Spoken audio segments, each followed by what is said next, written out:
Hi hello friends, welcome back to my channel. Friends, last ವಿಡಿಯೋದಲ್ಲಿ ಈ ಬ್ಲೌಸ್ದು cutting ವಿಡಿಯೋನ ನಾನು ತೋರಿಸ್ಕೊಟ್ಟಿದ್ದೆ. ಈ ವಿಡಿಯೋದಲ್ಲಿ ಈ ಬ್ಲೌಸ್ನ ಯಾವ ರೀತಿ ನಾವು ಸ್ಟಿಚಿಂಗ್ ಮಾಡೋದು ಅಂತ ತೋರಿಸ್ಕೊಡ್ತಾ ಇದ್ದೀನಿ. ನಾವು ಕಟಿಂಗ್ ಮಾಡೋದು ಎಷ್ಟು ಇಂಪಾರ್ಟೆಂಟು ಅಷ್ಟೇ ಪರ್ಫೆಕ್ಟಾಗಿ ನಾವು ಸ್ಟಿಚಿಂಗ್ ಮಾಡೋದನ್ನು ಕೂಡ ಕಲ್ತ್ಕೋಬೇಕು. ಆಗಲೇ ನಮಗೆ ಬ್ಲೌಸಸ್ ಅನ್ನೋದು ಫಿನಿಶಿಂಗ್ ಕೊಡೋದಕ್ಕೆ ಸಾಧ್ಯ ಆಗುತ್ತೆ. ನೋಡಿ ಯಾವ ರೀತಿ ಫಿನಿಶಿಂಗ್ ಅನ್ನೋದು ಬಂದಿದೆ ಬ್ಲೌಸ್ ಅಂತ. ನೋಡಿ, ಥ್ರೆಡ್ ಪೈಪಿಂಗ್ನ ಕೊಟ್ಟಿದ್ದೀನಿ. ಸ್ಲೀವ್ಸು ಮತ್ತು ಬ್ಯಾಕ್ ನೆಕ್ಗೆಲ್ಲ ನಾನು ಥ್ರೆಡ್ ಪೈಪಿಂಗ್ನ ಕೊಟ್ಟಿದ್ದೀನಿ. ಹಾಗೆ ಒಳಗಡೆ ನೋಡಿದ್ರೆ ಫಿನಿಶಿಂಗ್ ಯಾವ ರೀತಿ ಇದೆ ನೋಡಿ. ಹಾಗೆ ತುಂಬ ಜನ ನಾವು ಸ್ಟಿಚ್ ಮಾಡಬೇಕಾದ್ರೆ ಅಥವಾ ಕಟಿಂಗ್ ಮಾಡಬೇಕಾದ್ರೆ ಫ್ರಂಟ್ ನೆಕ್ಕು ನಾವು ವೇರ್ ಮಾಡಿದ್ಮೇಲೆ ನಮಗೆ ಫ್ರಂಟಲ್ಲಿ ವಿ ಶೇಪ್ ಅನ್ನೋದು ಬಂದುಬಿಡುತ್ತೆ. ಅಂದರೆ ರೌಂಡ್ ಶೇಪ್ ಅನ್ನೋದು ಬರೋದಿಲ್ಲ. ಅದೇ ನೋಡಿ, ಈ ಬ್ಲೌಸ್ ನಾನು ಸ್ಟಿಚ್ ಮಾಡಿದ್ದೀನಿ. ನಮಗೆ ಆ ಫ್ರಂಟೆಲ್ಲ ರೌಂಡ್ ಶೇಪ್ ಅನ್ನೋದು ನೆಕ್ಕು ನಮ್ಗೆ ಯಾವ ರೀತಿ ಕಾಣಿಸ್ತಿದೆ ಅಂತ. ಬನ್ನಿ ಈ ಯಾವ ರೀತಿ ಸ್ಟಿಚ್ ಮಾಡೋದು ಅಂತ ತೋರಿಸ್ಕೊಡ್ತೀನಿ. ಯಾರಾದರೂ ಹೊಸದಾಗಿ ವಿಡಿಯೋನ ನೋಡ್ತಾ ಇದ್ದರೆ ಪ್ಲೀಸ್ ನನ್ನ ಚಾನಲ್ನ ಸಬ್ಸ್ಕ್ರೈಬ್ ಮಾಡ್ಕೊಳ್ಳಿ. ಹಾಗೆ ಈ ವಿಡಿಯೋ ನಿಮಗೆ ಯೂಸ್ಫುಲ್ ಆಗಿದೆ ಅಂತ ಅನಿಸಿದ್ರೆ ವಿಡಿಯೋಗೊಂದು ಲೈಕ್ ಮಾಡಿ. ಹಾಗೆ ನಿಮ್ಮ ಒಪಿನಿಯನ್ಸ್ ಅಥವಾ ನಿಮ್ಮ ಡೌಟ್ಸ್ ಏನೇ ಇದ್ದರೂ ನನಗೆ ಕಮೆಂಟ್ ಮುಖಾಂತರ ತಿಳಿಸ್ಕೊಡಿ. ನೋಡಿ, ನಾನು ಲೈನಿಂಗು ಮತ್ತು ಮೈನ್ ಫ್ಯಾಬ್ರಿಕ್ ಎಲ್ಲವನ್ನು ಈ ರೀತಿ ಗಮ್ ಹಾಕಿ ಅಂಟಿಸ್ಕೊಂಡು ಐರನ್ ಮಾಡ್ಕೊಂಡಿದ್ದೀನಿ. ಸ್ಯಾರಿ ಬಂದು ಜಾರ್ಜೆಟ್ ಫ್ಯಾಬ್ರಿಕಲ್ಲಿ ಬಂದಿರೋದ್ರಿಂದ ಬ್ಲೌಸು ಕೂಡ ಸೇಮ್ ರನ್ನಿಂಗಲ್ಲೇ ಕೊಟ್ಟಿದ್ದಾರೆ. ಸೊ ಈ ಥರ ಕ್ಲಾತ್ಸ್ಗೆ ನಾವು ನೀಟಾಗಿ ಗಮ್ಮಾಗಿ ಅಂಟಿಸ್ಕೊಂಡು ನೀಟಾಗಿ ಐರನ್ ಮಾಡ್ಕೊಬಿಟ್ರೆ ಎಲ್ಲೂ ಕೂಡ ರಿಂಕಲ್ಸ್ ಅನ್ನೋದು ಬರೋದಿಲ್ಲ. ತುಂಬ ನೀಟಾಗಿ ಫಿನಿಶಿಂಗ್ ಅನ್ನೋದು ಬರುತ್ತೆ.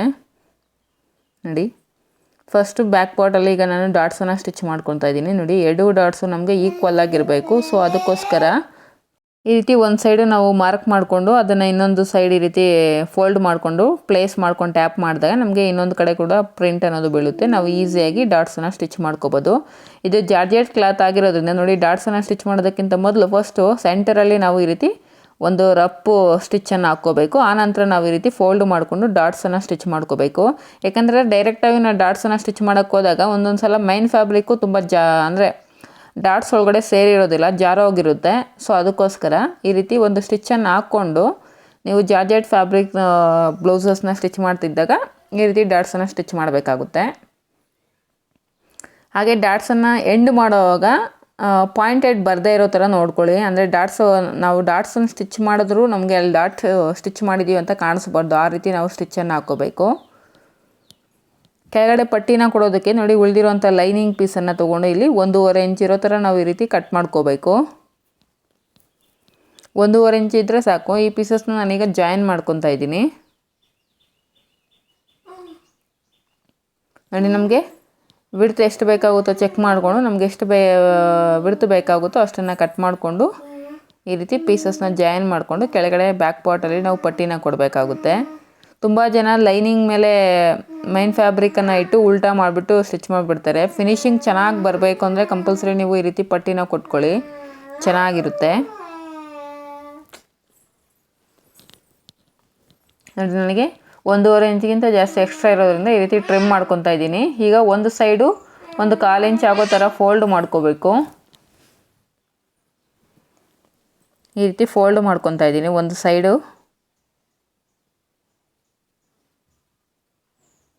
ನೀವು ಬೇಕಾದರೆ ಇಲ್ಲೂ ಕೂಡ ಥ್ರೆಡ್ ಪೈಪಿಂಗ್ನ ಕೊಟ್ಕೋಬೋದು, ಕೆಳಗಡೆ ಕೂಡ ಥ್ರೆಡ್ ಪೈಪಿಂಗ್ನ ಕೊಡ್ಬೋದು. ಹಾಗೆ ಡಾಟ್ಸ್ ಅನ್ನೋದು ನೋಡಿ, ಆ ಫೋಲ್ಡಿಂಗ್ ಅನ್ನೋದು ಸೀವಿಂಗ್ ಅಲೌನ್ಸಸ್ ಕಡೆ ಫೋಲ್ಡ್ ಮಾಡ್ಕೊಳ್ಳಿ. ಹಾಗೆ ಆ ಡಾಟ್ಸ್ ಹತ್ರ ಚಿಕ್ಕದಾಗಿ ಒಂದು ಫ್ರಿಲ್ಲನ್ನು ಇಟ್ಕೋಬೇಕು.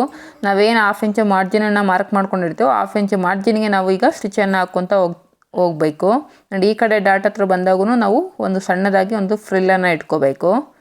ಈಗ ಇಲ್ಲಿ ಕ್ಲಾತ್ ಅನ್ನೋದು ನಮಗೆ 3 ಲೇಯರ್ಸ್ ಇರೋದ್ರಿಂದ ಈ ರೀತಿ ವಿ ಶೇಪಲ್ಲಿ ಕಟ್ ಮಾಡ್ಕೊತಾ ಇದ್ದೀನಿ. ಯಾಕಂದರೆ ಕ್ಲಾತ್ ಎಲ್ಲಿ ನಮಗೆ ಜಾಸ್ತಿ ದಪ್ಪ ಇರುತ್ತೋ ಅಲ್ಲಿ ನಾವು ಈ ರೀತಿ ಫೋಲ್ಡ್ ಮಾಡಿ ಸ್ಟಿಚ್ ಮಾಡಿದಾಗ ಫೋಲ್ಡಿಂಗ್ ಅನ್ನೋದು ತುಂಬ ದಪ್ಪ ಬಂದುಬಿಡುತ್ತೆ.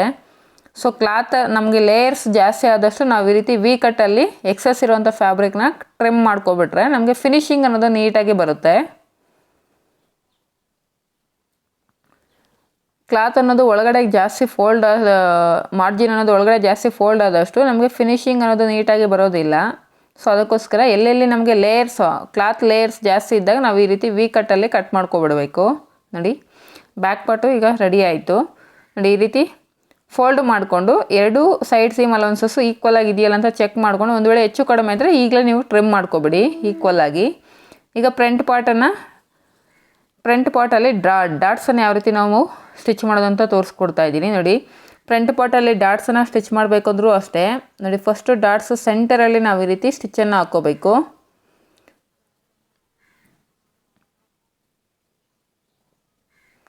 ಈ ರೀತಿ ನೀವು ಡಾಟ್ಸ್ ಸೆಂಟರಲ್ಲಿ ಸ್ಟಿಚ್ಚನ್ನು ಹಾಕ್ಕೊಂಡು ಆನಂತರ ಡಾಟ್ಸನ್ನು ಹಿಡಿಯೋದ್ರಿಂದ ನಿಮಗೆ ಎಲ್ಲೂ ಕೂಡ ಲೂಸ್ ಅನ್ನೋದು ಬರೋದಿಲ್ಲ ಫ್ರಂಟ್ ಪಾರ್ಟಲ್ಲಿ. ಯಾಕಂದರೆ ಕ್ಲಾತ್ ಅನ್ನೋದು ನಮಗೆ ಡಾಟ್ಸ್ ಒಳಗಡೆ ಈಕ್ವಲಾಗಿ ಶೇರ್ ಆಗುತ್ತೆ. ಲೈನಿಂಗು ಮತ್ತು ಮೈನ್ ಫ್ಯಾಬ್ರಿಕ್ ಎರಡೂ ಕೂಡ ಈಕ್ವಲಾಗಿ ಶೇರ್ ಆಗೋದ್ರಿಂದ ನಮಗೆ ಮೈನ್ ಫ್ಯಾಬ್ರಿಕ್ಕು ಹೊರಗಡೆ ಎಲ್ಲೂ ರಿಂಕಲ್ಸ್ ಅನ್ನೋದು ಬರೋದಿಲ್ಲ ಔಟ್ಸೈಡು.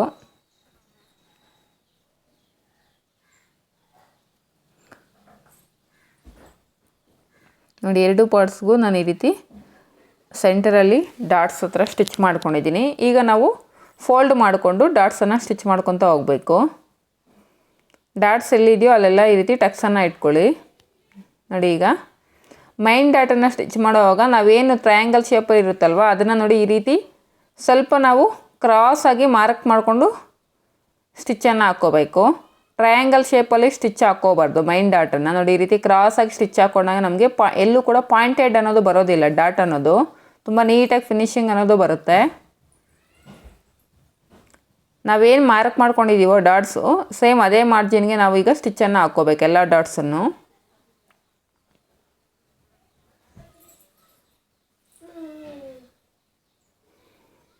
ಡಾಟ್ಸ್ ಸ್ಟಿಚ್ ಮಾಡಿದ್ರೆ ಎಲ್ಲೂ ಕೂಡ ನಮಗೆ ಎಂಡ್ ಮಾಡುವಾಗ ಪಾಯಿಂಟೆಡ್ ಅನ್ನೋದು ಬರ್ಕೂಡ್ದು. ನೋಡಿ, ಈ ರೀತಿ ಡಾಟ್ಸನ್ನು ಸ್ಟಿಚ್ ಮಾಡ್ಕೋಬೇಕು. ಈಗ ಇನ್ನೊಂದು ಪಾರ್ಟ್ಗೂ ಕೂಡ ಸೇಮ್ ಇದೇ ರೀತಿಯೇ ಡಾಟ್ಸನ್ನು ಸ್ಟಿಚ್ ಮಾಡ್ಕೋಬೇಕು. ನೋಡಿ, ಮೈನ್ ಡಾಟನ್ನು ಸ್ಟಿಚ್ ಮಾಡುವಾಗ ಈ ರೀತಿ ಸ್ವಲ್ಪ ಕ್ರಾಸಾಗಿ ಮಾರ್ಕ್ ಮಾಡಿಕೊಂಡು ಆನಂತರ ಸೇಮ್ ನಾವು ಏನು ಮಾರ್ಕ್ ಮಾಡ್ಕೊಂಡಿದ್ದೀವಿ ಅದರ ಪ್ರಕಾರನೇ ಸ್ಟಿಚ್ಚನ್ನು ಹಾಕ್ಕೊಳ್ಳಿ. ಫ್ರೆಂಡ್ಸ್, ಈ ವಿಡಿಯೋದಲ್ಲಿ ಏನೇ ಡೌಟ್ಸ್ ಇದ್ದರೂ ಕೂಡ ನನಗೆ ಕಮೆಂಟ್ ಮಾಡೋಕ್ಕೆ ತಿಳಿಸ್ಕೊಡಿ. ಈ ಮೆಥಡಲ್ಲಿ ಒಂದು ಸಲ ನೀವು ಟ್ರೈ ಮಾಡಿ, ಹಾಗೆ ಹೇಗೆ ಬಂತು ಅಂತ ನನಗೆ ಕಮೆಂಟ್ ಮಾಡಿ ತಿಳಿಸ್ಕೊಡಿ. ತುಂಬ ಜನ ಕಟಿಂಗ್ ವಿಡಿಯೋದಲ್ಲಿ ಶೋಲ್ಡರ್ ಡ್ರಾಪ್ ಆಗಲ್ವ ಅಂತ ನನಗೆ ಕ್ವಶನ್ ಮಾಡಿದ್ದೀರಾ. 99% ಶೋಲ್ಡರ್ ಡ್ರಾಪ್ ಆಗೋದಿಲ್ಲ. ಇದೇ ಮೆಥಡ್ ಪ್ರಕಾರ ನೀವು ಕಟಿಂಗನ್ನು ಮಾಡಿಕೊಂಡ್ರೆ ಕಟಿಂಗ್ ಮಾಡಿಕೊಂಡು ಸ್ಟಿಚ್ ಮಾಡಿ ಒಂದು ಸಲ ಟ್ರೈ ಮಾಡಿ ನೋಡಿ, ಆನಂತರ ನೀವೇ ನನಗೆ ಕಮೆಂಟ್ ಮಾಡಿ ತಿಳಿಸ್ಕೊಡಿ. ನೋಡಿ, ಈಗ ಶೇಪ್ ಬೇಲ್ಸ್ನ ನಾವು ಆಲ್ರೆಡಿ ಒಂದು ಲೈನಿಂಗ್ ಪೀಸು ಮತ್ತು ಮೈನ್ ಫ್ಯಾಬ್ರಿಕ್ ಎರಡನ್ನೂ ಜಾಯಿನ್ ಮಾಡಿ ಗಮ್ ಹಾಕಿ ಅಂಟಿಸ್ಕೊಂಡಿದ್ದೀವಿ. ಈಗ ಇನ್ನೊಂದು ಲೈನಿಂಗ್ ಪೀಸ್ನ ನೋಡಿ ಈ ರೀತಿ ಮೈನ್ ಫ್ಯಾಬ್ರಿಕ್ ಮೇಲೆ ಈ ರೀತಿ ಪ್ಲೇಸ್ ಮಾಡಿಕೊಂಡು ನಾವೇನು ಕೆಳಗಡೆ 1/2 ಇಂಚ್ ಮಾರ್ಜಿನ್ ತೊಗೊಂಡಿರ್ತೀವಿ ಆ ಮಾರ್ಜಿನ್ಗೆ ಈ ರೀತಿ ಸ್ಟಿಚ್ಚನ್ನು ಹಾಕ್ಕೋಬೇಕು. ಈಗ ಲೈನಿಂಗನ್ನು ಮತ್ತು ಮಾರ್ಜಿನ್ ಸೈಡ್ಗೆ ಈ ರೀತಿ ಫೋಲ್ಡ್ ಮಾಡಿಕೊಂಡು ಮೇಲ್ಗಡೆ ಒಂದು ಸ್ಟಿಚ್ಚನ್ನು ಹಾಕ್ಕೊತಾ ಇದ್ದೀನಿ. ಈಗ ಈ ಲೈನಿಂಗನ್ನು ಬ್ಯಾಕ್ ಸೈಡ್ಗೆ ಈ ರೀತಿ ಫೋಲ್ಡ್ ಮಾಡಿಕೊಂಡು ಎಡ್ಜಲ್ಲಿ ಒಂದು ಸ್ಟಿಚ್ಚನ್ನು ಹಾಕ್ಕೋಬೇಕು. ನೋಡಿ, ಈ ರೀತಿ ಬ್ಲೌಸಸ್ ಎಲ್ಲರೂ ಸ್ಟಿಚ್ ಮಾಡ್ತಾರೆ, ಆದರೆ ಫಿನಿಶಿಂಗ್ ಕೊಡೋದು ತುಂಬಾ ಇಂಪಾರ್ಟೆಂಟು. ನೀವು ಫಿನಿಶಿಂಗ್ ಚೆನ್ನಾಗಿ ಕೊಟ್ಟಷ್ಟು ನಿಮ್ಮ ಹತ್ರ ಕಸ್ಟಮರ್ಸ್ ಅನ್ನೋದು ಜಾಸ್ತಿ ಜನ ಸ್ಟಿಚ್ ಮಾಡಿಸ್ಕೊಳ್ಳೋದಕ್ಕೆ ಬರ್ತಾರೆ. ನೋಡಿ, ಈ ರೀತಿ ಎಕ್ಸಸ್ ಇರೋದನ್ನೆಲ್ಲ ಈ ರೀತಿ ಟ್ರಿಮ್ ಮಾಡ್ಕೊಬಿಡ್ಬೇಕು. ಲೈನಿಂಗ್ ಏನು ನಿಮ್ಗೆ ಎಕ್ಸಸ್ ಇದೆ ಅದನ್ನೆಲ್ಲ ಈ ರೀತಿ ನೀಟಾಗಿ ಟ್ರಿಮ್ ಮಾಡ್ಕೊಬಿಡಿ. ಈಗ ಶೇಪ್ ಬೇಲ್ಸ್ ಸ್ಟಿಚ್ ಮಾಡಿದ ನಂತರ ನೋಡಿ, ಫಸ್ಟ್ ಮೈನ್ ಡಾಟ್ಸನ್ನು ನಾವು ಈ ರೀತಿ ಏನು ಖರ್ಚಿರುತ್ತೋ ಅದನ್ನೆಲ್ಲ ಒಳಗಡೆಗೆ ಈ ರೀತಿ ಪ್ಲೇಸ್ ಮಾಡ್ಕೊಂಡು ನೋಡಿ ಒಳಗಡೆಗೆ ಈ ರೀತಿ ಪ್ಲೇಸ್ ಮಾಡಿಕೊಂಡು ಅದ್ರ ಮೇಲೆ ಒಂದು ಸ್ಟಿಚ್ಚನ್ನು ಹಾಕ್ಕೋಬೇಕು. ನೀವು ಮೈನ್ ಡಾಟನ್ನು ಸೇರಿಸಿ ನೀವು ಶೇಪ್ ಬೇಲ್ಸ್ನ ಸ್ಟಿಚ್ ಮಾಡಿದಾಗ ನಿಮ್ಗೆ ಅಲ್ಲಿ ಕ್ಲಾತ್ ಅನ್ನೋದು ಎಳ್ದಂಗೆ ಅನಿಸುತ್ತೆ. ಸೊ ಅದಕ್ಕೋಸ್ಕರ ಮೊದಲೇ ಮೈನ್ ಡಾಟ್ ಏನಿರುತ್ತೋ ಅದ್ರ ಖರ್ಚು ಅನ್ನೋದು ಒಳಗಡೆಗೆ ಈ ರೀತಿ ಪ್ಲೇಸ್ ಮಾಡಿಕೊಂಡು ಅಲ್ಲೊಂದು ಸ್ಟಿಚ್ಚನ್ನು ಹಾಕ್ಕೊಬಿಡಿ.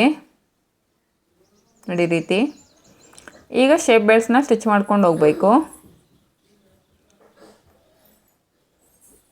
ಶೇಪ್ ಬೇಲ್ಸು ಮತ್ತು ಫ್ರಂಟ್ ಪಾರ್ಟನ್ನು ಸ್ಟಿಚ್ ಮಾಡೋದಕ್ಕೆ ನಾವು ಕೆಳಗಡೆ 1/2 ಇಂಚ್ ಮಾರ್ಜಿನ್ ಎಕ್ಸ್ಟ್ರಾ ತೊಗೊಂಡಿದ್ದೀವಲ್ಲ 1/2 ಇಂಚ್ ಮಾರ್ಜಿನ್ಗೆ ಈಗ ನಾವು ಸ್ಟಿಚ್ಚನ್ನು ಹಾಕ್ಕೋಬೇಕು. ನೋಡಿ, ನಾನು ಆಗಲೇ ಹೇಳಿದೆ ಕಟಿಂಗ್ ಮಾಡುವಾಗ ಶೇಪ್ ಬೇಲ್ಸ್ನ ಆದಷ್ಟು ಮಾರ್ಜಿನ್ ಅನ್ನೋದು ಒಂದು 3 ಇಂಚಸ್ ಎಕ್ಸ್ಟ್ರಾ ಇರೋ ಥರನೇ ತೊಗೊಳ್ಳಿ ಅಂತ. ನೋಡಿ, ನೀವು ಕರೆಕ್ಟಾಗಿ 2 ಇಂಚಸ್ ಮಾರ್ಜಿನ್ ತೊಗೊಂಡ್ರೆ ನಿಮ್ಗೆ ಶೇಪ್ ಬೇಲ್ಸ್ನ ಅಟ್ಯಾಚ್ ಮಾಡುವಾಗ ಕ್ಲಾತ್ ಅನ್ನೋದು ಕಡಿಮೆ ಬರುತ್ತೆ. ಆದಷ್ಟು ಒಂದು 3 ಇಂಚಸ್ ಎಕ್ಸ್ಟ್ರಾ ಇರೋ ಥರನೇ ನೀವು ಮಾರ್ಜಿನನ್ನು ತೊಗೋಬೇಕಾಗುತ್ತೆ. ನೋಡಿ, ನನಗೊಂದು ಪಾರ್ಟಿಗೆ ಅನ್ನೋದು ಕಡಿಮೆ ಬಂದಿದೆ. ಈಗ ಬ್ಯಾಕ್ ಪಾರ್ಟನ್ನು ತೊಗೊಂಡು ಸೈಡ್ ಸೀಮ್ ಅಲೌನ್ಸಸ್ನ ಚೆಕ್ ಮಾಡ್ಕೋಬೇಕು. ಶೇಪ್ ಬೇಲ್ಸ್ನ ನಾವು ಉಲ್ಟಾ ಮಾಡೋದಕ್ಕಿಂತ ಮೊದಲೇ ನಾವು ಈ ರೀತಿ ಚೆಕ್ ಮಾಡ್ಕೋಬೇಕು. ನನಗೆ ಬ್ಯಾಕ್ ಪಾರ್ಟ್ ಸೈಡ್ ಸೀಮ್ ಅಲೌನ್ಸಸ್ಗಿಂತ front part side seam allowances ಕಡಿಮೆ ಬರ್ತಿದೆ. ಸೊ ಅದಕ್ಕೋಸ್ಕರ ನಾನಿಲ್ಲಿ 4th ಡಾಟನ್ನು ರಿಮೂವ್ ಮಾಡ್ಕೊಳ್ತಾ ಇದ್ದೀನಿ. ನಾವು ಕಟಿಂಗ್ ಮಾಡುವಾಗ ಶೇಪ್ ಬೇಲ್ಸ್ನ ಕಟಿಂಗ್ ಮಾಡಬೇಕಾದ್ರೆ 4th ಡಾಟನ್ನ ಫೋಲ್ಡ್ ಮಾಡಿಕೊಂಡು ನಾವು ಶೇಪ್ ಬೇಲ್ಸ್ನ ಮಾರ್ಕ್ ಮಾಡ್ಕೋಬೇಕಾಗಿತ್ತು. ನಾನು ಅಲ್ಲಿ ಮಿಸ್ಟೇಕ್ ಮಾಡಿರೋದ್ರಿಂದ ನನಗೆ ಸೈಡ್ ಸೀಮ್ ಅಲೌನ್ಸಸ್ ಕಡೆ ಫ್ರಂಟ್ ಪಾರ್ಟ್ ಅನ್ನೋದು ಕಡಿಮೆ ಬರ್ತಿದೆ. ಸೊ ಅದಕ್ಕೋಸ್ಕರ ನಾನಿಲ್ಲಿ 4th ಡಾಟನ್ನು ರಿಮೂವ್ ಮಾಡ್ಕೊಂಡಿದ್ದೀನಿ. ನೋಡಿ, 4th ಡಾಟನ್ನು ರಿಮೂವ್ ಮಾಡಿದ್ಮೇಲೆ ನಮಗೆ ಈಕ್ವಲ್ ಆಗಿ ಸೈಡ್ ಸೀಮ್ ಅಲೌನ್ಸಸ್ಸು ಬ್ಯಾಕ್ ಪಾರ್ಟು ಮತ್ತು ಫ್ರಂಟ್ ಪಾರ್ಟ್ ಎರಡು ಮ್ಯಾಚ್ ಆಗ್ತಿದೆ. ಈಗ ಈ ರೀತಿ ಫೋಲ್ಡ್ ಮಾಡಿಕೊಂಡು ಶೇಪ್ ಬೇಲ್ಸ್ನ ಈ ರೀತಿ ನಾವು ಇನ್ವಿಸಿಬಲ್ ಮೆಥಡಲ್ಲಿ ಸ್ಟಿಚ್ ಮಾಡ್ಕೋಬೇಕು. ಅಂದರೆ ನಮಗೆ ಎಲ್ಲೋ ಔಟ್ಸೈಡ್ ಅನ್ನೋದು ಖರ್ಚು ಅನ್ನೋದು ಕಾಣಿಸ್ಬಾರ್ದು.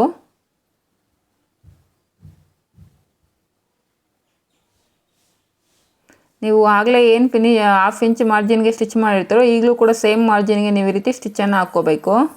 ನೋಡಿ, ಈ ರೀತಿ ರಿವರ್ಸ್ ಮಾಡಿಕೊಂಡ್ರೆ ನಮಗೆ ಹೊರಗಡೆಗೆ ಈ ರೀತಿ ಕಾಣಿಸುತ್ತೆ. ಒಳಗಡೆ ಎಲ್ಲೂ ಕೂಡ ನಿಮಗೆ ಖರ್ಚು ಅನ್ನೋದು ಕಾಣಿಸೋದಿಲ್ಲ. ಈ ರೀತಿ ನಾವು ಶೇಪ್ ಬೆಲ್ಟ್ಸ್ನ ಇನ್ವಿಸಿಬಲ್ ಆಗಿ ಸ್ಟಿಚ್ ಮಾಡೋದಕ್ಕಿಂತ ಮೊದಲು ಬ್ಯಾಕ್ ಪಾರ್ಟು ಮತ್ತು ಫ್ರಂಟ್ ಪಾರ್ಟು ಸೈಡ್ ಸೀಮ್ ಅಲವೆನ್ಸಸ್ನ ಚೆಕ್ ಮಾಡ್ಕೋಬೇಕು. ಆ ರೀತಿ ಚೆಕ್ ಮಾಡ್ಕೊಳ್ಳೋದ್ರಿಂದ ನಿಮಗೆ ನೀವು ಬ್ಲೌಸು ಫಿನಿಶಿಂಗ್ ಮಾಡೋ ಅಂದರೆ ಸೈಡಲ್ಲಿ ಸ್ಲೀವ್ಸ್ನ ಜಾಯಿನ್ ಮಾಡಿ ಸೈಡ್ ಫಿಟ್ಟಿಂಗ್ ಲೈನ್ ಹಾಕುವಾಗ ನಿಮಗೆಲ್ಲೂ ಕೂಡ ಹೆಚ್ಚು ಕಡಿಮೆ ಅನ್ನೋದು ಬರೋದಿಲ್ಲ. ಈಕ್ವಲ್ ಆಗಿ ನೀವು ಮ್ಯಾಚ್ ಆಗುತ್ತೆ. ಅಂದರೆ ಸ್ಲೀವ್ಸ್ ಹತ್ರ ಮತ್ತು ವೇಸ್ಟ್ ರೌಂಡ್ ಹತ್ರ ಈಕ್ವಲ್ ಆಗಿ ಮ್ಯಾಚ್ ಆಗುತ್ತೆ. ಈ ರೀತಿ ಬ್ಲೌಸ್ನ ಸ್ಟಿಚ್ ಮಾಡೋವಾಗ ನೀವು ಕೆಲವೊಂದನ್ನು ಚೆಕ್ ಮಾಡ್ಕೋಬೇಕು. ಇದನ್ನು ಕೂಡ ಈ ರೀತಿ ರಿವರ್ಸ್ ಮಾಡ್ಕೋಬೇಕು. ಈ ರೀತಿ ರಿವರ್ಸ್ ಮಾಡ್ಕೊಳ್ಳೋವಾಗ ಸ್ವಲ್ಪ ನಿಧಾನವಾಗಿ ಈ ರೀತಿ ರಿವರ್ಸ್ ಮಾಡ್ಕೊಳ್ಳಿ. ನೋಡಿ, ಉಕ್ಸ್ಪಟ್ಟಿ ಸೈಡ್ ಏನಾದರೂ ಎಕ್ಸ್ಟ್ರಾ ಬಂದಿದ್ರೆ ಈ ರೀತಿ ಕಟ್ ಮಾಡ್ಕೊಬಿಡ್ಬೇಕು. ನೋಡಿ, ಉಕ್ಸ್ಪಟ್ಟಿ ಸೈಡ್ ಎರಡು ಈಕ್ವಲ್ ಆಗಿದೆಯಾ ಅಂತ ಇಲ್ವಂತ ಈ ರೀತಿ ಚೆಕ್ ಮಾಡ್ಕೊಳ್ಳಿ. ಈಗ ನಾನು ಬ್ಯಾಕ್ ಪಾರ್ಟು ಮತ್ತು ಫ್ರಂಟ್ ಪಾರ್ಟ್ ಎರಡನ್ನೂ ಶೋಲ್ಡರ್ ಜಾಯಿಂಟ್ಸನ್ನು ಮಾಡ್ತಾಯಿದ್ದೀನಿ. ಶೋಲ್ಡರ್ ಜಾಯಿಂಟ್ ಮಾಡುವಾಗ ನೆಕ್ ಸೈಡು ಒಂದು ಪಾಯಿಂಟಷ್ಟು ನೀವು ಜಾಸ್ತಿ ಇರೋ ಥರ ಸ್ಟಿಚ್ ಮಾಡ್ಕೊಳ್ಳಿ. ನೋಡಿ, ನೆಕ್ ಸೈಡ್ ಬಂದು 1 ಪಾಯಿಂಟ್ ಅಥವಾ 2 ಪಾಯಿಂಟ್ಸು ಸ್ಲೋಪ್ ಇರೋ ಥರ ನೀವು ಈ ಥರ ಸ್ಟಿಚ್ಚನ್ನು ಹಾಕ್ಕೋಬೇಕು. ಶೋಲ್ಡರ್ ಜಾಯಿಂಟನ್ನು ಮಾಡ್ಕೋಬೇಕು. ಯಾಕೆ ಮಾಡ್ಕೋಬೇಕು ಅಂದರೆ ನಮಗೆ ಶೋಲ್ಡರ್ ಡ್ರಾಪ್ ಅನ್ನೋದು ಅವಾಯ್ಡ್ ಆಗುತ್ತೆ. ನಮ್ಮ ಕೈ ಎಷ್ಟು ಸಾಧ್ಯ ಆಗುತ್ತೋ ಅಷ್ಟು ಶೋಲ್ಡರ್ ಡ್ರಾಪ್ನ ಅವಾಯ್ಡ್ ಮಾಡೋದಕ್ಕೆ ನಾವೆಲ್ಲ ಕಂಟ್ರೋಲ್ಸನ್ನು ಮಾಡ್ಕೋಬೇಕಾಗುತ್ತೆ. ನೋಡಿ, ಫ್ರಂಟಲ್ಲಿ ನಾವು ಡಾಟ್ಸನ್ನು ಸ್ಟಿಚ್ ಮಾಡಿದ್ಮೇಲೆ ನಮಗೆ ಕ್ಲಾತ್ ಅನ್ನೋದು ಸ್ವಲ್ಪ ಮುಂದೆ ಬರುತ್ತೆ. ಇಲ್ಲೂ ಕೂಡ 1/4 ಇಂಚು ಕ್ಲಾತನ್ನು ಉಕ್ಸ್ಪಟ್ಟಿ ಸೈಡು ಕಟ್ ಮಾಡ್ಕೊತಾ ಇದ್ದೀನಿ. ಇವೆಲ್ಲ ನಮಗೆ ಶೋಲ್ಡರ್ ಡ್ರಾಪನ್ನು ಅವಾಯ್ಡ್ ಮಾಡುವಂಥ ಕಂಟ್ರೋಲ್ ಪಾಯಿಂಟ್ಸು.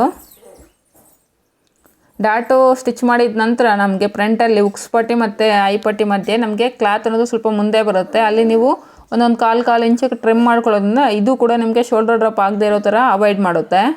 ಈಗ ಐಪಟ್ಟಿನ ಸ್ಟಿಚ್ ಮಾಡೋದಕ್ಕೆ 3 ಇಂಚಸ್ ಇರೋ ಥರ ಲೈನಿಂಗನ್ನು ತೊಗೊಂಡು ಅದನ್ನು ಮೈನ್ ಫ್ಯಾಬ್ರಿಕ್ ಮೇಲೆ ಪ್ಲೇಸ್ ಮಾಡಿಕೊಂಡು ಈ ರೀತಿ ಸ್ಟಿಚ್ಚನ್ನು ಹಾಕ್ಕೊಂಡು ಕಟ್ ಮಾಡ್ಕೊತಾ ಇದ್ದೀನಿ. ಐಪಟ್ಟಿನ ಸ್ಟಿಚ್ ಮಾಡೋದಕ್ಕೆ ನಿಮಗೆ 3 ಇಂಚಸ್ ಇದ್ದರೆ ಸಾಕಾಗುತ್ತೆ ಕ್ಲಾತು. ಇದು ಜಾರ್ಜೆಟ್ ಕ್ಲಾತ್. ಆದಷ್ಟು ನೀವು ಐಪಟ್ಟಿನ ಸ್ಟಿಚ್ ಮಾಡೋದಕ್ಕೆ ಲೈನಿಂಗು ಮತ್ತು ಮೈನ್ ಫ್ಯಾಬ್ರಿಕ್ ಎರಡೂ ಫ್ಯಾಬ್ರಿಕ್ನ ಯೂಸ್ ಮಾಡ್ಕೊಳ್ಳಿ. ನೋಡಿ, ಮತ್ತು ಉಕ್ಸ್ಪಟ್ಟಿನ ಸ್ಟಿಚ್ ಮಾಡೋದಕ್ಕೆ ಇಲ್ಲಿ ಫೋಲ್ಡಿಂಗಲ್ಲಿ ನಾನು 1/4 ಇಂಚ್ ಇರೋ ಥರ ಕಟಿಂಗನ್ನು ಮಾಡ್ಕೊಂಡಿದ್ದೀನಿ. ಈಗ ಐಪಟ್ಟಿನ ಸ್ಟಿಚ್ ಮಾಡೋದಕ್ಕೆ ನೋಡಿ, ಲೈನಿಂಗ್ ಸೈಡ್ ಈ ರೀತಿ ನಾವು ಏನು ಐಪಟ್ಟಿಗೋಸ್ಕರ ಎಕ್ಸ್ಟ್ರಾ ತೊಗೊಂಡು ಆ ಪೀಸನ್ನು ಈ ರೀತಿ ಪ್ಲೇಸ್ ಮಾಡಿಕೊಂಡು 1/4 ಇಂಚು ಮಾರ್ಜಿನ್ಗೆ ಸ್ಟಿಚ್ ಹಾಕ್ಕೊಂಡಿದ್ದೀನಿ. ಈಗ ಅದನ್ನು ಈ ರೀತಿ ರಿವರ್ಸ್ ಮಾಡಿಕೊಂಡು ನಾವೇನು 1/4 ಇಂಚು ಮಾರ್ಜಿನ್ ಇರುತ್ತೋ ಆ ಮಾರ್ಜಿನ್ ಮೇಲೆ ಸ್ಟಿಚ್ ಹಾಕ್ಕೋಬೇಕು. ಈಗ ಮತ್ತೆ ಡಬಲ್ ಫೋಲ್ಡ್ ಮಾಡಿಕೊಂಡು ಎಡ್ಜಲ್ಲಿ ಈಗ ಒಂದು ಸ್ಟಿಚ್ಚನ್ನು ಹಾಕ್ಕೊತಾ ಇದ್ದೀನಿ. ನೋಡಿ, ಕೆಳಗಡೆ ನೀಟಾಗಿ ಈ ರೀತಿ ಫೋಲ್ಡ್ ಮಾಡಿಕೊಂಡು ಒಂದು ಸ್ಟಿಚ್ಚನ್ನು ಹಾಕ್ಕೋಬೇಕು. ಅದ್ರ ಪಕ್ಕದಲ್ಲೇ 1/4 ಇಂಚ್ ಆಗುವಷ್ಟು ಇನ್ನೊಂದು ಸ್ಟಿಚ್ಚನ್ನು ಹಾಕ್ಕೊತಾ ಇದ್ದೀನಿ. ಇದು ಬಂದು ಐಪಟ್ಟಿ.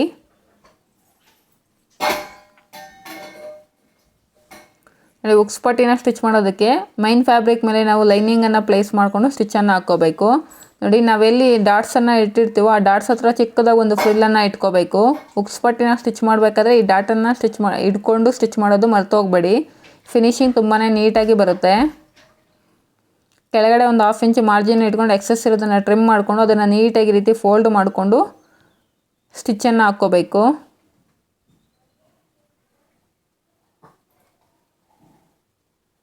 ನೋಡಿ, ಉಕ್ಸ್ಪಟ್ಟಿ ಮತ್ತು ಐಪಟ್ಟಿ ಎರಡು ಸ್ಟಿಚ್ ಮಾಡಿದ್ದಾಯಿತು. ಈಗ ಒಂದ್ರ ಮೇಲೆ ಒಂದು ಈ ರೀತಿ ಪ್ಲೇಸ್ ಮಾಡಿಕೊಂಡು ಚೆಕ್ ಮಾಡ್ಕೋಬೇಕು. ಐಪಟ್ಟಿ ಮೇಲೆ ಉಕ್ಸ್ಪಟ್ಟಿನ ಈ ರೀತಿ ಪ್ಲೇಸ್ ಮಾಡಿದಾಗ ಏನಾದರೂ ಹೆಚ್ಚು ಕಡಿಮೆ ಇದ್ದರೆ ನೀವು ಇಲ್ಲಿ ಟ್ರಿಮ್ ಮಾಡ್ಕೋಬೇಕಾಗುತ್ತೆ. ನನಗೆ ಈಕ್ವಲ್ ಆಗಿರೋದ್ರಿಂದ ನಾನೇನು ಟ್ರಿಮ್ ಮಾಡಿಲ್ಲ.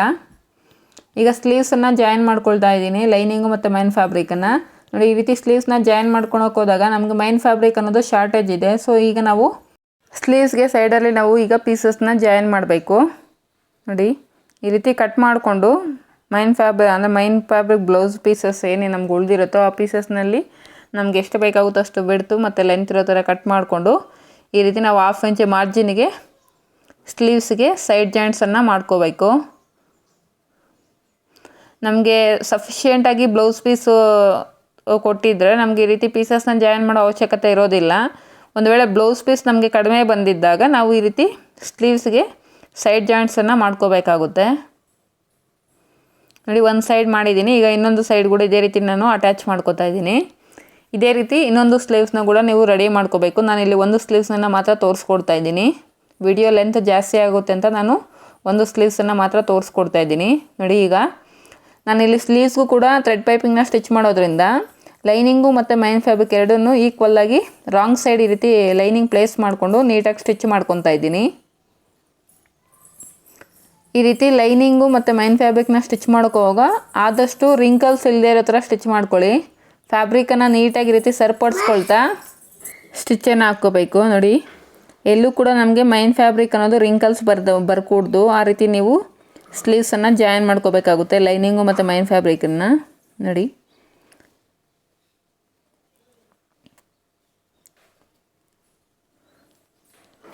ಇನ್ನೊಂದು ಸ್ಲೀವ್ಸ್ಗೂ ಕೂಡ ನಾವು ಇದೇ ರೀತಿಯೇ ಜಾಯಿನ್ ಮಾಡ್ಕೋಬೇಕು. ನಾವೇನು ಫ್ರಂಟ್ ಆರ್ಮೋಲ್ ಶೇಪನ್ನು ತೆಗ್ದಿರ್ತೀವಿ ಅದು ಒಂದು ನಮ್ಮ ಸೈಡ್ ಇರೋ ಥರ ಪ್ಲೇಸ್ ಮಾಡ್ಕೊಂಡು ಜಾಯಿನ್ ಮಾಡ್ಕೋಬೇಕು. ಇನ್ನೊಂದು ಬಂದು ನಮ್ಗೆ ಆಪೋಸಿಟ್ ಸೈಡಲ್ಲಿ ಇರೋ ಥರ ಪ್ಲೇಸ್ ಮಾಡಿಕೊಂಡು ನಾವು ಲೈನಿಂಗನ್ನು ಜಾಯಿನ್ ಮಾಡ್ಕೋಬೇಕಾಗುತ್ತೆ. ಹೊಸಬರು ಸ್ಲೀವ್ಸನ್ನು ಜಾಯಿನ್ ಮಾಡೋದು ಕೂಡ ತುಂಬ ಕನ್ಫ್ಯೂಸ್ ಆಗುತ್ತೆ. ನಾನು ಮೊದಲೇ ಹೇಳ್ತಾ ಇದ್ದೀನಿ, ಫ್ರಂಟ್ ಆರ್ಮೋಲ್ ಶೇಪು ಬಂದಿರೋವಂಥದ್ದು ಒಂದು ಪೀಸು ನಮ್ಮ ಸೈಡ್ಗಿರೋ ಥರ ನಾವು ಪ್ಲೇಸ್ ಮಾಡ್ಕೊಂಡು ಜಾಯಿನ್ ಮಾಡ್ಕೋಬೇಕು. ಇನ್ನೊಂದು ಪೀಸು ನಮ್ಗೆ ಆಪೋಸಿಟ್ ಸೈಡು ಏನು ನಮಗೆ ಫ್ರಂಟ್ ಆರ್ಮ್ ರೌಂಡ್ ಇರುತ್ತೋ ಆ ಆರ್ಮ್ ರೌಂಡು ನಮ್ಗೆ ಆಪೋಸಿಟ್ ಸೈಡ್ ಇರೋ ಥರ ನೋಡಿಕೊಂಡು ನಾವು ಸ್ಟಿಚ್ಚನ್ನು ಹಾಕ್ಕೋಬೇಕು. ಇನ್ನೊಂದು ಸ್ಲೀವ್ಸ್ ಮೈನ್ ಫ್ಯಾಬ್ರಿಕ್ಗೂ ಕೂಡ ನಾನು ಈ ರೀತಿ ಜಾಯಿಂಟ್ಸನ್ನು ಸ್ಟಿಚ್ ಮಾಡ್ತಾಯಿದ್ದೀನಿ. ನೋಡಿ, 1/2 ಇಂಚ್ ಮಾರ್ಜಿನ್ಗೆ ಈ ರೀತಿ ಜಾಯಿಂಟ್ಸನ್ನು ಸ್ಟಿಚ್ ಮಾಡಿಕೊಂಡು ಆನಂತರ ಈ ರೀತಿ ಫೋಲ್ಡ್ ಮಾಡಿಕೊಂಡು ಅದ್ರ ಮೇಲೆ ಕೂಡ ಒಂದು ಸ್ಟಿಚ್ಚನ್ನು ಹಾಕ್ಕೋಬೇಕು.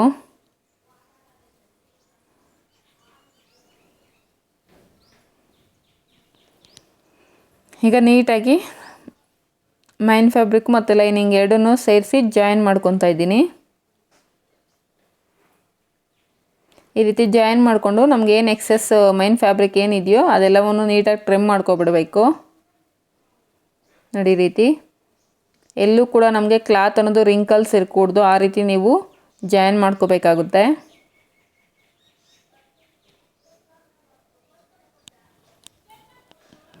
ಫ್ರೆಂಡ್ಸ್, ಯಾರಾದರೂ ಹೊಸದಾಗಿ ಈ ವಿಡಿಯೋನ ನೋಡ್ತಾ ಇದ್ದರೆ ಪ್ಲೀಸ್ ನನ್ನ ಚಾನಲ್ನ ಸಬ್ಸ್ಕ್ರೈಬ್ ಮಾಡ್ಕೊಳ್ಳಿ. ಹಾಗೆ ಈ ವಿಡಿಯೋಗೊಂದು ಲೈಕ್ ಮಾಡಿ.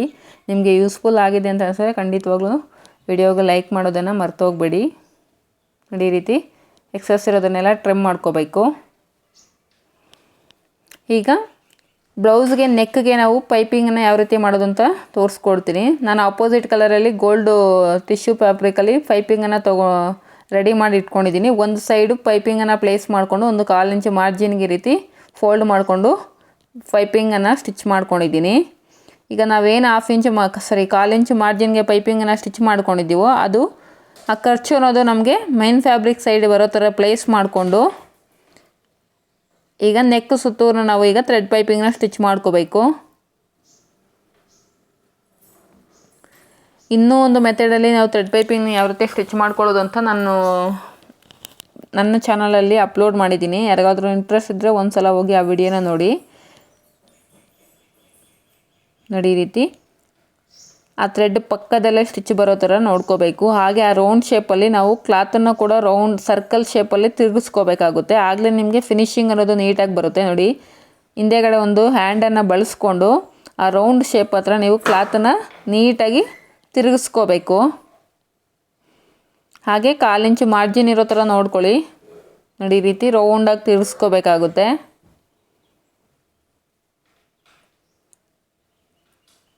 ಈಗ ರಿವರ್ಸ್ ಮಾಡಿಕೊಂಡು ಆ ರೌಂಡ್ ಶೇಪ್ಸ್ ಹತ್ರ ಎಲ್ಲ ನಾವು ಈ ರೀತಿ ಒಂದೊಂದು ಟಕ್ಸನ್ನು ಇಟ್ಕೋಬೇಕು. ಇಲ್ಲಾಂದರೆ ನಿಮಗೆ ಫಿನಿಶಿಂಗ್ ಅನ್ನೋದು ನೀಟಾಗಿ ಬರೋದಿಲ್ಲ. ಎಲ್ಲಿ ನಿಮ್ಗೆ ಆ ಕಾರ್ನರ್ಸ್ ಇರುತ್ತೋ ಆ ಕಾರ್ನರ್ಸ್ ಹತ್ರ ಎಲ್ಲ ನಾವು ಈ ರೀತಿ ಟಕ್ಸನ್ನು ಇಟ್ಕೋಬೇಕಾಗುತ್ತೆ.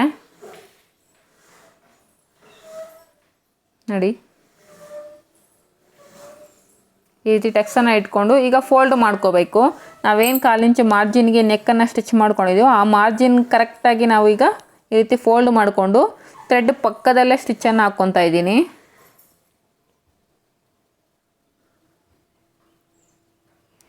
ಥ್ರೆಡ್ ಪೈಪಿಂಗ್ನ ಸ್ಟಿಚ್ ಮಾಡಬೇಕಾಗ ಎಲ್ಲೂ ಕೂಡ ಲೂಸ್ ಇಲ್ಲದೆ ಇರೋ ಥರ ಸ್ಟಿಚ್ ಮಾಡ್ಕೊಳ್ಳಿ. ಆಗಲೇ ನಿಮಗೆ ಫಿನಿಶಿಂಗ್ ಅನ್ನೋದು ನೀಟಾಗಿರುತ್ತೆ. ನೋಡಿ, ನೀವೇನು 1/4 ಇಂಚ್ ಮಾರ್ಜಿನ್ ತೊಗೊಂಡಿದ್ದೋ ಆ ಮಾರ್ಜಿನ್ಗೆ ಈ ರೀತಿ ಕ್ಲಾತನ್ನು ಫೋಲ್ಡ್ ಮಾಡಿಕೊಂಡು ಥ್ರೆಡ್ ಪಕ್ಕದಲ್ಲೇ ಸ್ಟಿಚ್ಚನ್ನು ಹಾಕ್ಕೊತಾ ಇದ್ದೀನಿ. ನೋಡಿ, ಈ ರೀತಿ ಈಗ ನಮಗೆ ಬ್ಯಾಕ್ ಸೈಡು ನೋಡಿ ಎಕ್ಸಸ್ ಇರೋ ಫ್ಯಾಬ್ರಿಕ್ನ ನೀಟಾಗಿ ಟ್ರಿಮ್ ಮಾಡ್ಕೋಬೇಕು. ಇದನ್ನು ಟ್ರಿಮ್ ಮಾಡುವಾಗ ತುಂಬ ಹುಷಾರಾಗಿ ಟ್ರಿಮ್ ಮಾಡ್ಕೊಳ್ಳಿ. ಕೆಲವೊಂದು ಸಲ ಲೈನಿಂಗು ಕಟ್ಟಾಗೋ ಚಾನ್ಸಸ್ ಇರುತ್ತೆ. ಅದಕ್ಕೆ ನಿಧಾನಕ್ಕೆ ಸ್ವಲ್ಪ ಹುಷಾರಾಗಿ ಎಕ್ಸಸ್ ಇರೋವಂಥ ಫ್ಯಾಬ್ರಿಕ್ನ ಟ್ರಿಮ್ ಮಾಡ್ಕೊಬಿಡ್ಬೇಕು. ಆದಷ್ಟು ತುಂಬ ಹುಷಾರಾಗಿ ನೀವು ಈ ಎಕ್ಸಸ್ ಇರೋ ಫ್ಯಾಬ್ರಿಕ್ನ ಟ್ರಿಮ್ ಮಾಡ್ಕೋಬೇಕು.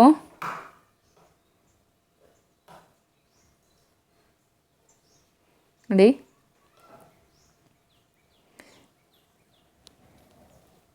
ಈಗ ಬೇಕಾದರೆ ನೀವು ಇದನ್ನು ಬ್ಯಾಕ್ ಸೈಡ್ಗೆ ಫೋಲ್ಡ್ ಮಾಡಿಕೊಂಡು ನೀಟಾಗಿ ಎಮ್ಮಿಂಗ್ ಕೂಡ ಮಾಡ್ಕೋಬೋದು. ಎಮ್ಮಿಂಗ್ ಬೇಡ ಅನ್ನೋರು ಡೈರೆಕ್ಟ್ ಸ್ಟಿಚ್ಚನ್ನು ಹಾಕ್ಕೋಬೋದು 1/4 ಇಂಚ್ ಮಾರ್ಜಿನ್ಗೆ. ನೋಡಿ, ಸ್ಟಾರ್ಟಿಂಗಲ್ಲಿ ಈ ರೀತಿ ನೀಟಾಗಿ ಫೋಲ್ಡ್ ಮಾಡ್ಕೋಬೇಕು. ಎಲ್ಲೂ ಕೂಡ ಖರ್ಚಿರೋದು ಔಟ್ ಸೈಡಿಗೆ ಬರ್ದಿರೋದ್ರ ಈ ರೀತಿ ನೀಟಾಗಿ ಫೋಲ್ಡ್ ಮಾಡಿಕೊಂಡು ಸ್ಟಿಚ್ ಹಾಕ್ಕೋಬೇಕು. ನೋಡಿ, ಈ ರೀತಿ ನೀಟಾಗಿ ಫೋಲ್ಡ್ ಮಾಡ್ಕೊಂಡಿದ್ದೀನಿ. ಸ್ಟಾರ್ಟಿಂಗಲ್ಲಿ ರಫ್ ಸ್ಟಿಚ್ಚನ್ನು ಹಾಕ್ಕೊಳ್ಳಿ. ಈಗ 1/4 ಇಂಚ್ ಮಾರ್ಜಿನ್ಗೆ ಈ ರೀತಿ ಸ್ಟಿಚ್ಚನ್ನು ಹಾಕ್ಕೊತ ಬರ್ತಾಯಿದ್ದೀನಿ. ನೀವು ಬೇಕಾದರೆ ಇಲ್ಲಿ ಲೂಸ್ ಸ್ಟಿಚ್ಚನ್ನು ಹಾಕ್ಕೊಂಡು ಆನಂತರ ನೀಟಾಗಿ ಎಮ್ಮಿಂಗ್ ಬ್ಲೌಸು ಕಂಪ್ಲೀಟ್ ಆದಮೇಲೆ ಎಮ್ಮಿಂಗನ್ನು ಮಾಡ್ಕೋಬೋದು. ಫಿನಿಶಿಂಗ್ ಇನ್ನೂ ಚೆನ್ನಾಗಿರುತ್ತೆ. ನಾನಿಲ್ಲಿ ಡೈರೆಕ್ಟಾಗಿ ಸ್ಟಿಚ್ಚನ್ನೇ ಹಾಕ್ಕೊತಾ ಇದ್ದೀನಿ. ನೋಡಿ,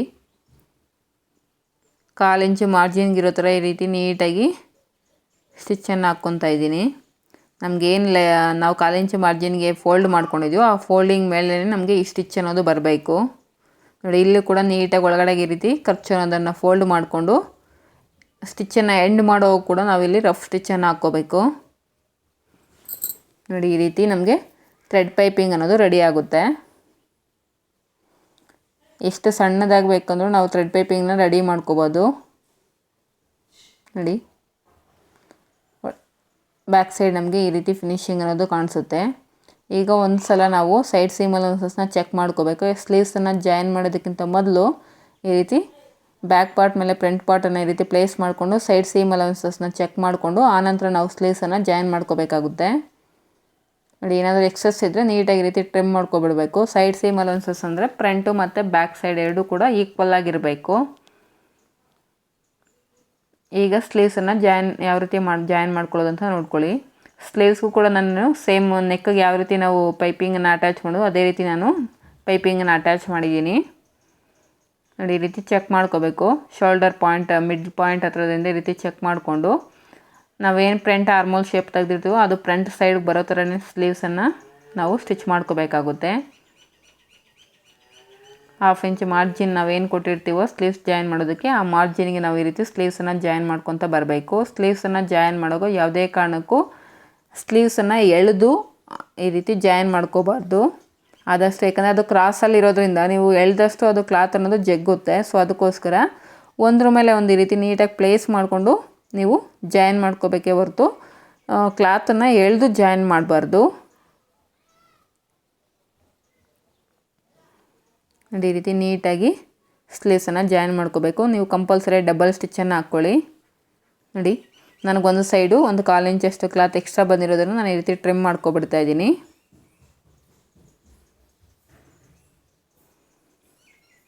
ಈಗ ಇನ್ನೊಂದು ಸೈಡು ಇದೇ ರೀತಿ ನಾವು ಸ್ಲೀವ್ಸನ್ನು ಜಾಯಿನ್ ಮಾಡ್ಕೋಬೇಕು. ಸ್ಲೀವ್ಸನ್ನು ಜಾಯಿನ್ ಮಾಡೋದಕ್ಕಿಂತ ಮೊದಲು ಈ ರೀತಿ ಸೈಡ್ ಸೀಮ್ ಅಲೌನ್ಸಸ್ನ ಚೆಕ್ ಮಾಡ್ಕೊತಾ ಇದ್ದೀನಿ. ಫ್ರಂಟ್ ಪಾರ್ಟ್ ಮೇಲೆ ಬ್ಯಾಕ್ ಪಾರ್ಟನ್ನು ಈ ರೀತಿ ಪ್ಲೇಸ್ ಮಾಡಿಕೊಂಡು ನೀಟಾಗಿ ಚೆಕ್ ಮಾಡಿಕೊಂಡ್ರೆ ನಮಗೇನಾದರೂ ಹೆಚ್ಚು ಕಡಿಮೆ ಇದ್ದರೆ ನಾವು ಟ್ರಿಮ್ ಮಾಡ್ಕೊಬಿಡ್ಬೇಕಿಲ್ಲಿ. ನೋಡಿ, ಈ ರೀತಿ ಟ್ರಿಮ್ ಮಾಡಿಕೊಂಡು ಈಗ ನಾವು ಸ್ಲೀವ್ಸನ್ನು ಜಾಯಿನ್ ಮಾಡಬೇಕು. ಸ್ಲೀವ್ಸನ್ನು 2 ಮೆಥಡಲ್ಲಿ ಜಾಯಿನ್ ಮಾಡ್ಬೋದು. ನೋಡಿ, ಈ ರೀತಿ ಶೋಲ್ಡರ್ ಪಾಯಿಂಟ್ ಹತ್ರದಿಂದನೂ ನಾವು ಸ್ಟಿಚ್ಚನ್ನು ಹಾಕ್ಕೊಂಡು ಹೋಗ್ಬೋದು ಅಥವಾ ಒಂದು ಕಾರ್ನರಿಂದ ಇನ್ನೊಂದು ಕಾರ್ನರ್ ಕೂಡ ನಾವು ಸ್ಲೀವ್ಸನ್ನು ಅಟ್ಯಾಚ್ ಮಾಡ್ಕೋಬೋದು. ನಾನಿಲ್ಲಿ 2 ಮೆಥಡಲ್ಲೂ ಸ್ಲೀವ್ಸನ್ನು ಯಾವ ರೀತಿ ಜಾಯಿನ್ ಮಾಡೋದು ಅಂತ ತೋರಿಸ್ಕೊಟ್ಟಿದ್ದೀನಿ. ನೋಡಿ, ಈ ರೀತಿಯೂ ನಾವು ಅಟ್ಯಾಚ್ ಮಾಡ್ಬೋದು. ಇಲ್ಲಾಂದರೆ ನೀವು ಫಸ್ಟೇ ಈ ರೀತಿ ಚೆಕ್ ಮಾಡಿಕೊಂಡು ಒಂದು ಸೈಡಿಂದ ಬೇಕಾದರೂ ನೀವು ಸ್ಲೀವ್ಸನ್ನು ಈ ರೀತಿ ಜಾಯಿನ್ ಮಾಡ್ಕೊತ ಬರ್ಬೋದು. ಬಟ್ ಯಾವುದೇ ರೀತಿ ನೀವು ಯಾವ ಮೆಥಡಲ್ಲ ಜಾಯಿನ್ ಮಾಡೋದು ಕೂಡ ಸ್ಲೀವ್ಸನ್ನು ಯಾವುದೇ ರೀತಿ ಎಳೆದು ಜಾಯಿನ್ ಮಾಡಬಾರ್ದು. ಒಂದ್ರ ಮೇಲೆ ಒಂದು ಈ ರೀತಿ ಪ್ಲೇಸ್ ಮಾಡಿಕೊಂಡು ನಿಧಾನಕ್ಕೆ ಈ ರೀತಿ ಜಾಯಿನ್ ಮಾಡ್ಕೋಬೇಕೆ ಹೊರತು ಯಾವುದೇ ಕ್ಲಾತನ್ನು ನೀವು ಎಳೆದು ಜಾಯಿನ್ ಮಾಡೋಕ್ಕೆ ಹೋಗಬೇಡಿ. ನೋಡಿ, ಈ ರೀತಿ ಹಾಗೆ ಸ್ಲೀವ್ಸನ್ನು ಜಾಯಿನ್ ಮಾಡುವಾಗ ಆದಷ್ಟು ಒಂದೇ ಮಾರ್ಜಿನ್ ಇರೋ ಥರ ಜಾಯಿನ್ ಮಾಡ್ಕೊಂಡು ನೀವು ಸ್ಟಾರ್ಟಿಂಗಲ್ಲಿ 1/4 ಇಂಚ್ ಒಂದು 1/2 ಇಂಚ್ ಮಾರ್ಜಿನನ್ನು ನೀವು ಜಾಯಿನ್ ಮಾಡ್ಕೊಳ್ತಾ ಇದ್ದರೆ ಎಂಡಿಂಗ್ ಬರೋವರೆಗೂ ನೀವು ಅದೇ ಮಾರ್ಜಿನನ್ನು ಇಟ್ಕೊಂಡು ನೀವು ಸ್ಲೀವ್ಸನ್ನು ಜಾಯಿನ್ ಮಾಡ್ಕೋಬೇಕು. ನೀವು ಹೆಂಗೆ ಸ್ಲೀವ್ಸನ್ನು ಜಾಯಿನ್ ಮಾಡಿಬಿಟ್ರೆ ನಿಮ್ಗೆ ಹಾರ್ಮೋಲ್ ಅನ್ನೋದು ಟೈಟ್ ಆಗಿಬಿಡುತ್ತೆ. ನೋಡಿ, ಕಂಪಲ್ಸರಿ ಡಬಲ್ ಸ್ಟಿಚ್ಚನ್ನು ಹಾಕ್ಕೊಳ್ಳಿ. ಈಗ ಸೈಡ್ ಜಾಯಿಂಟ್ಸನ್ನು ಸ್ಟಿಚ್ ಮಾಡೋದಕ್ಕೋಸ್ಕರ ನಾನು ಸೈಡ್ ಸೀಮ್ ಅಲೌನ್ಸಸ್ ಕಡೆ ವೇಸ್ಟ್ ರೌಂಡ್ ಹತ್ರ ನೋಡಿ ಫ್ರಂಟ್ ಪಾರ್ಟ್ ಮೇಲೆ ಬ್ಯಾಕ್ ಪಾರ್ಟನ್ನು ಈ ರೀತಿ ಪ್ಲೇಸ್ ಮಾಡಿಕೊಂಡು ಒಂದು 2 ಇಂಚಸ್ ಈ ರೀತಿ ಸ್ಟ್ರೈಟಾಗಿ ಸ್ಟಿಚ್ಚನ್ನು ಹಾಕ್ಕೊಂಡಿದ್ದೀನಿ. ಹಾಗೆ ಸೈಡ್ ಸೀಮ್ ಅಲೌನ್ಸಸ್ ಕಡೆ ಸ್ಲೀವ್ಸ್ ಜಾಯಿನ್ ಮಾಡೋ ಹತ್ರ ಖರ್ಚು ಅನ್ನೋದೆಲ್ಲ ಸ್ಲೀವ್ಸ್ ಕಡೆಗೆ ಈ ರೀತಿ 2 ಸೈಡ್ ಫೋಲ್ಡ್ ಮಾಡಿಕೊಂಡು ಅಲ್ಲೂ ಕೂಡ ಒಂದು ಗುಂಡು ಪಿನ್ನನ್ನು ಇಲ್ಲಿ ಪ್ಲೇಸ್ ಮಾಡ್ಕೊಂಡಿದ್ದೀನಿ. ಈಗ ಸ್ಲೀವ್ಸನ್ನ 2 ಈಕ್ವಲ್ ಆಗಿ ಈ ರೀತಿ ಪ್ಲೇಸ್ ಮಾಡಿಕೊಂಡು ಸ್ಲೀವ್ಸ್ ಲೂಸ್ ಬಂದು ನನಗೆ ಇಲ್ಲಿ 5.25 ಇಂಚು ಈ ರೀತಿ ಮಾರ್ಕ್ ಮಾಡಿಕೊಂಡು ಅಲ್ಲಿಂದ ಈಗ ನಾವು ಫಿಟ್ಟಿಂಗ್ ಲೈನನ್ನು ಸ್ಟಿಚ್ ಮಾಡ್ಕೋಬೇಕು. ನೋಡಿ ಈ ರೀತಿ ಸ್ಟಾರ್ಟಿಂಗಲ್ಲಿ ರಫ್ ಸ್ಟಿಚ್ಚನ್ನು ಹಾಕ್ಕೊಳ್ಳಿ. ಸೈಡ್ ಜಾಯಿಂಟ್ಸ್ ಹತ್ರ ಯಾಕೆ ನಾನು ಕೆಳಗಡೆ ವೇಸ್ಟ್ ಲೈನ್ ಹತ್ರ ಈ ರೀತಿ ಮೊದಲೇ ಸ್ಟ್ರೈಟಾಗಿ ಸ್ಟಿಚ್ ಮಾಡ್ಕೊಳ್ತೀನಿ ಅಂದರೆ, ಯಾಕೆಂದರೆ ನಮಗೆ ಕ್ರಾಸ್ ಅನ್ನೋದು ಇರುತ್ತೆ. ಸೈಡ್ ಜಾಯಿಂಟ್ಸ್ ಅಂದರೆ ನಾವು ಸೈಡ್ ಸೀಮ್ ಅಲೌನ್ಸಸ್ ಕಡೆ ನಮಗೆ ಕ್ರಾಸ್ ಅನ್ನೋದು ಬಂದಿರುತ್ತೆ. ನೀವು ಹೇಗೆ ಸ್ಟಿಚ್ ಮಾಡಿದ್ರೂ ಕೂಡ ಕೆಳಗಡೆ ನಿಮಗೆ ಕ್ಲಾತ್ ಅನ್ನೋದು ಸ್ವಲ್ಪ ಸಾಗುತ್ತೆ. ಅದರಿಂದ ನಿಮಗೆ ಕ್ಲಾತ್ ಹೆಚ್ಚು ಕಡಿಮೆ ಆಗಬಾರ್ದು ಅಂತ ಫಸ್ಟೇ ನೀವು ಅಲ್ಲಿ ಈ ರೀತಿ ಒಂದು ಸ್ಟಿಚ್ಚನ್ನು ಹಾಕ್ಕೋಬೇಡಿ, 2 ಈಕ್ವಲ್ ಆಗಿ ಈ ರೀತಿ ಸ್ಟಿಚ್ ಹಾಕ್ಕೊಂಡ್ರೆ ಕೆಳಗಡೆ ವೇಸ್ಟ್ ರೌಂಡ್ ಹತ್ರ ನಿಮ್ಗೆ ಎಲ್ಲೂ ಕೂಡ ಹೆಚ್ಚು ಕಡಿಮೆ ಅನ್ನೋದು ಬರೋದಿಲ್ಲ. ಸೇಮ್ ಇದೇ ಮೆಥಡಲ್ಲಿ ಇನ್ನೊಂದು ಕಡೆಯೂ ನಾವು ಸೈಡ್ ಜಾಯಿಂಟ್ಸನ್ನು ಸ್ಟಿಚ್ ಮಾಡ್ಕೋಬೇಕು. ನೋಡಿ ಬ್ಯಾಕ್ ಸೈಡ್ ಪಾರ್ಟು ಮತ್ತು ಫ್ರಂಟ್ ಪಾರ್ಟ್ ಮೇಲೆ ಈಕ್ವಲ್ ಆಗಿ ಈ ರೀತಿ ಪ್ಲೇಸ್ ಮಾಡಿಕೊಂಡು ಒಂದು 2 ಇಂಚಸ್ ಮಾರ್ಜಿನ್ಗೆ ಈ ರೀತಿ ಸ್ಟ್ರೈಟಾಗಿ ಒಂದು ಸ್ಟಿಚ್ಚನ್ನು ಹಾಕ್ಕೋಬೇಕು. ನೀವು ಈ ಮೆಥಡಲ್ಲಿ ಒಂದು ಸಲ ಸೈಡ್ ಜಾಯಿಂಟ್ಸನ್ನು ಸ್ಟಿಚ್ ಮಾಡಿ ಆನಂತರ ಹೇಗೆ ಬಂತು ಅಂತ ನನಗೆ ಕಮೆಂಟ್ ಮಾಡಿ ತಿಳಿಸ್ಕೊಡಿ ಫ್ರೆಂಡ್ಸ್. ನೋಡಿ ಈ ರೀತಿ 2 ಇಂಚಸ್ಗೆ ಈ ರೀತಿ ಒಂದು ಸ್ಟಿಚ್ಚನ್ನು ಹಾಕ್ಕೊಂಡೆ, 2 ಈಕ್ವಲಾಗಿ ಪ್ಲೇಸ್ ಮಾಡ್ಕೊಂಡಿದ್ದೀನಿ. ಈಗ ಆರ್ಮ್ ರೌಂಡ್ ಹತ್ರ ಸ್ಲೀವ್ಸ್ ನಮಗೇನು ಆರ್ಮ್ ರೌಂಡ್ ಜಾಯಿನ್ ಮಾಡಿರೋ ಖರ್ಚಿರುತ್ತೋ ಆ ಖರ್ಚೆಲ್ಲ ಸ್ಲೀವ್ಸ್ ಸೈಡಿಗೆ ಬರೋ ಥರ ಈ ರೀತಿ ಪ್ಲೇಸ್ ಮಾಡಿಕೊಂಡು ಅಲ್ಲೊಂದು ಗುಂಡು ಪಿನ್ನನ್ನು ಈ ರೀತಿ ಪ್ಲೇಸ್ ಮಾಡ್ಕೊಂಡಿದ್ದೀನಿ. ಈಗ ಸ್ಲೀವ್ಸ್ ಲೂಸ್ ಬಂದು ಇವ್ರದ್ದು 5.25 ಇಂಚು ಈ ರೀತಿ ಟೇಪಿಂದ ಮಾರ್ಕ್ ಮಾಡ್ಕೋಬೇಕು 5.25 ಇಂಚಿಗೆ. ಅಲ್ಲಿಂದ ಈಗ ನಾವು ಸೈಡ್ ಸೀಮ್ ಅಲೌನ್ಸಸ್ನ ಫಿಟ್ಟಿಂಗ್ ಲೈನನ್ನು ಸ್ಟಿಚ್ ಮಾಡ್ಕೊತ ಹೋಗಬೇಕು. ನಾವೇನು 2 ಇಂಚಸ್ ಎಕ್ಸ್ಟ್ರಾ ತೊಗೊಂಡಿದ್ದೀವಿ ಸೈಡ್ ಸೀಮ್ ಅಲೌನ್ಸಸ್ನ, ಸೊ ಆ 2 ಇಂಚಸ್ ಮಾರ್ಜಿನ್ಗೆ ಈಗ ನಾವು ಸ್ಟಿಚ್ಚನ್ನು ಹಾಕ್ಕೋಬೇಕು. ಹಾಗೆ ಸ್ಲೀವ್ಸ್ ಹತ್ರ ಖರ್ಚು ಅನ್ನೋದು ನಮಗೆ ಸ್ಲೀವ್ಸ್ ಸೈಡ್ ಇರೋ ಥರ ನೋಡ್ಕೊಳ್ಳಿ. ಇದೇ ರೀತಿ ನಿಮಗೆ ಎಷ್ಟು ಸೈಡ್ ಸೀಮ್ ಅಲೌನ್ಸಸ್ ಕಡೆ ಫಿಟ್ಟಿಂಗ್ ಸ್ಟಿಚಸ್ ಬೇಕಾಗುತ್ತೋ ಅಷ್ಟು ಸ್ಟಿಚಸ್ನ ನೀವು ಹಾಕ್ಕೋಬೋದು. ಮ್ಯಾಕ್ಸಿಮಮ್ 3 or 4 ಸ್ಟಿಚಸ್ನ ನೀವು 1/4 ಇಂಚಿಗೆ ಸ್ಟಿಚ್ ಮಾಡಬೇಕಾಗುತ್ತೆ. ನೋಡಿ ಈ ರೀತಿ